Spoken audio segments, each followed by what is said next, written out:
সম্মানিত বিহার সম্মানিত সম্মানিত আহমেদুল নসল্লি আলা রসুল ইমাম বাবা গণপ্রজাতন্ত্রী বাংলাদেশ সরকারের সকল উপদেষ্টা মন্ত্রীবৃন্দ, আইন শৃঙ্খলা বাহিনী, বাংলাদেশ সেনাবাহিনী, বাংলাদেশ বিমান বাহিনী, সকল আইন শৃঙ্খলা বাহিনীকে এবং বাংলাদেশ সকল রাজনীতি সকল সংগঠনবৃন্দকে আমাদের সিলেটে পয়েন্ট সিটি কর্পোরেশনের পক্ষ থেকে ধর্ম অনুভূত করে সকলকে আন্তরিক মুবারকবাদ ও শুভেচ্ছা ও পান্ডার অভিনন্দন। সম্মানিত বিহার সম্মানিত বৃন্দগণ, আচ্ছা দু চারটি কথা বলি আমি আমার বক্তব্য স্থাপন সমাপ্ত করবো ইনশাআল্লাহ। আলাইহি তাওয়াক্কালতু ওয়া ইলাইহি মুনীব। সম্মানিত হাজরিন, মাননীয় প্রধান উপদেষ্টা ধর্মমন্ত্রী সাহেব দামাত বারকাতুহুম বলেছিলেন একটি কথা আমি শুনছি।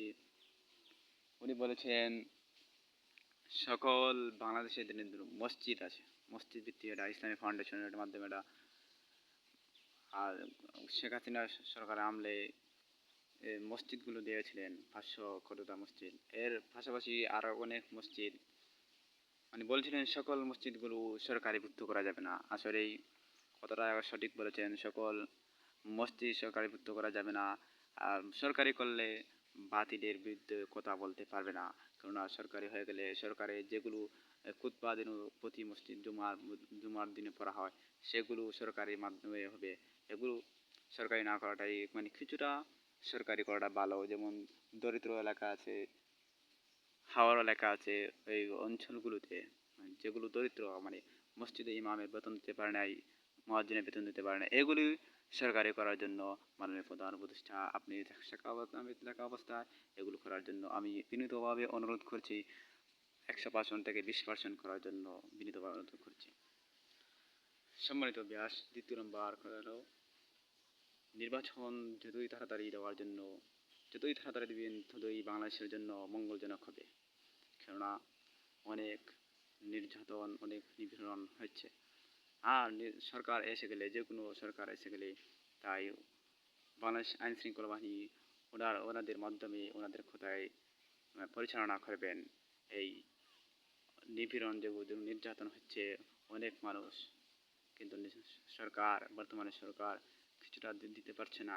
আর সরকার যদি নির্বাচনের মাধ্যমে সরকার যদি প্রতিষ্ঠিত হয়ে যায়, তাহলে অনেক প্রতিষ্ঠিত হয়ে গেলে তার মাধ্যমে আইন শৃঙ্খলা বাহিনী সুন্দর করে চালাতে পারবে। এটাই প্রত্যাশা মাননীয় প্রধান উপদেষ্টা মন্ত্রীবৃন্দকে। দ্বিতীয় নম্বর কথা হলো আমাদের সিটি কর্পোরেশন দীর্ঘদিন থেকেই 2020 থেকে আজ 2026 2025 শেষের দিকে 26-এর মাধ্যমেই আমাদের সিটি কর্পোরেশন করার জন্য বিনীতভাবে অনুরোধ করছি। আর আমাদের অঞ্চলটা হচ্ছে আপনার বাংলাদেশ সেনাবাহিনী প্রতিদিন আমাদের অঞ্চলকে জরিপ করে নিচ্ছেন, আর দেখা যায় ওনারা আসেন আর আমার সাথে 24 ঘন্টা নেটওয়ার্ক খোলার জন্য বিনীতভাবে অনুরোধ করছি।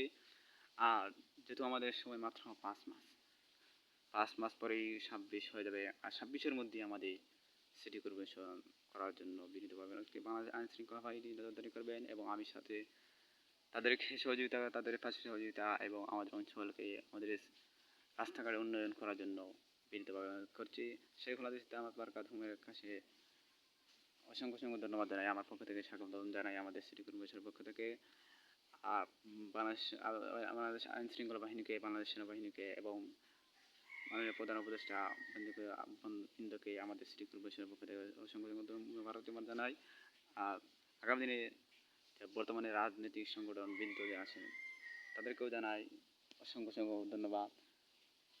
আর বাতিলের বিরুদ্ধে সবসময় কথা বলবেন ইনশাআল্লাহ। শেখুল হাদিস বলেছিলেন বাতিলের বিরুদ্ধে কথা বলার জন্য। ইনশাআল্লাহ মাঠের মধ্যে যে সময় নামে সেই সময় বাতিলের বিরুদ্ধে কথা বলবেন। মহাসমাবেশে ও যেগুলো সমাবেশ হবে সেই সমাবেশে বাতিলের বিরুদ্ধে কথা বলবেন ইনশাআল্লাহ। এখন যেহেতু আমাদের বিরুদ্ধে অনেক আছে, আমার বিরুদ্ধে অনেক লোক সংখ্যা আছে, এটা কিছু কথা বলতে পারে না। যেহেতু ছাত্র আর মাত্র 5 মাস রয়ে গেছে, রমজান হয়ে যাবে, রমজানের আগে আমাদের পরীক্ষা শেষ হয়ে যাবে। এরপরে ইনশাআল্লাহ মাঠের মধ্যে নেবো, আমাদের সিটি কর্পোরেশন কাজ করবো এবং ধর্ম মন্ত্রণালয় যদি আর নির্বাচন হয়ে গেলে আপনার ধর্মমন্ত্রী নিযুক্ত করে আপনার ধর্মমন্ত্রী দায়িত্ব দেবেন ইনশাআল্লাহ। আর আমি দ্বিতীয় নম্বর কথা হলো আমাদের সিটি কর্পোরেশন 5 বছর ও 10 বছর থাকাকালীন আমাদের সিটি কর্পোরেশনের কাজ আমার মাধ্যমে হয়ে যাবে ইনশাআল্লাহ। এগুলো আজকের বক্তব্য সমাপ্ত করলাম। বাংলাদেশ আইন শৃঙ্খলা বাহিনীকে অসংখ্য ধন্যবাদ জানাই ইনশাআল্লাহ যথাসময়ের মধ্যেই আপনাদের মাঝে উপস্থিত হওয়ার জন্য বিনীত অনুরোধ করছি। সবাই ভালো থাকুন, সবাই সুস্থ থাকুন। বাংলাদেশ চিরজীবন, বাংলাদেশ জিন্দাবাদ, বাংলাদেশ জিন্দাবাদ। সবাই ভালো থাকুন। আসসালামু আলাইকুম ওয়া রাহমাতুল্লাহি ওয়া বারাকাতুহু।